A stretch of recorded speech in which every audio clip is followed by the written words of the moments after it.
আসসালামু আলাইকুম। সবাই ভালো আছেন নিশ্চয়ই। আজ আমরা পড়ব সংবিধানের যে প্রকারভেদ, তার দ্বিতীয় প্রকার আছে অলিখিত সংবিধান। সাধারণত কোনো দেশের শাসন ব্যবস্থা পরিচালনার জন্য মৌলিক নীতিসমূহ যখন প্রচলিত প্রথা, রীতিনীতি, আচার ব্যবহার প্রভৃতির ভিত্তিতে গড়ে ওঠে, তাকে অলিখিত সংবিধান বলে। এটা হচ্ছে যে কোনো রাষ্ট্র শাসন পরিচালনার যে নীতিগুলো, সেগুলো যখন প্রচলিত প্রথা মানে কি, দীর্ঘদিন ধরে যে নিয়ম নীতিগুলো একটা সমাজ মেনে চলে, বিবর্তনের মাধ্যমে সেগুলো চলতেই থাকে, এটাই হচ্ছে প্রথা, রীতিনীতি, আচার আচরণ এগুলো গড়ে ওঠে।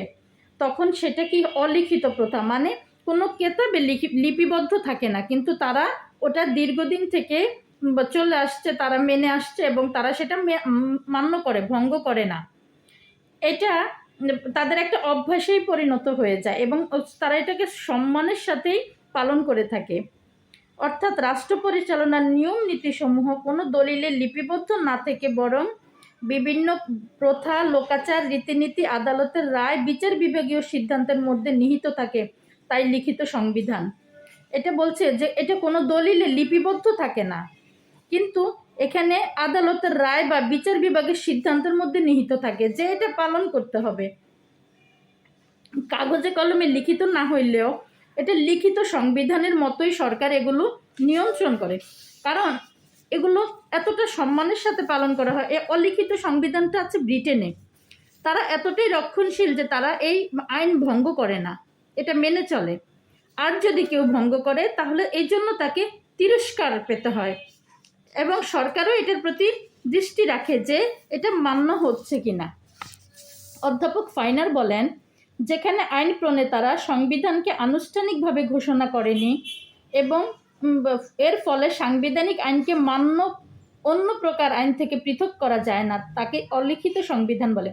এখানে বলেছে যেহেতু সংবিধান প্রণেতারা আনুষ্ঠানিকভাবে ঘোষণা করেনি এবং সাংবিধানিক আইনকে অন্য প্রকার আইন থেকে পৃথক করা যায় না, মানে হচ্ছে যেটা বিধিবদ্ধ আইন, আদালত কর্তৃক যেটা গ্রহীত এবং আইন হিসাবে স্বীকৃত, সেটার জন্য শাস্তির বিধান আছে, এই আইন থেকে এই আইনটাকে, প্রথাগত আইনটাকে যেহেতু আলাদা করেনি বা অলিখিত আইনকে যেহেতু আলাদা করেনি, সেহেতু তাকে অলিখিত সংবিধান বলে।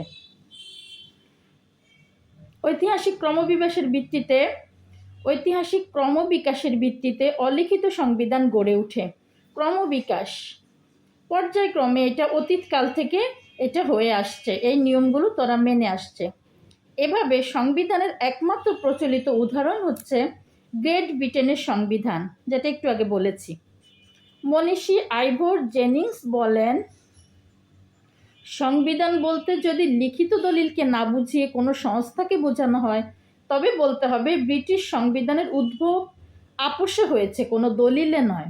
বলছে যে সংবিধান বলতে যদি কোনো লিখিত দলিলকে না বুঝিয়ে কোনো সংস্থাকে বোঝায়, তাহলে সেটা কি হবে, যে ব্রিটিশ সংবিধান যে সেটা কি হয়েছে, আপোষে উদ্ভব হয়েছে, এটা কোনো দলিলে লিপিবদ্ধ নেই। তাহলে এখন আমরা জানতে পারলাম যে অলিখিত সংবিধানটা কি, অলিখিত সংবিধানটা কোথায় রয়েছে। অলিখিত সংবিধানটা গ্রেট ব্রিটেনে রয়েছে, বা ব্রিটিশ সংবিধান বলা হয় এটাকে। ওরা এটা অলিখিত থাকা সত্ত্বেও তারা এটাকে লিখিত আইনের মতোই পালন করে, এটাকে কখনো ভঙ্গ করে না। এটা তারা সম্মানের সাথে ভালোবেসে, তারা খুব রক্ষণশীল, যার ফলে তারা এভাবে পালন করে থাকে। তাহলে আমরা আজকে অলিখিত সংবিধান কি সেটা জানতে পারলাম। জি, সবাই ভালো থাকবেন, ধন্যবাদ, আসসালামু আলাইকুম।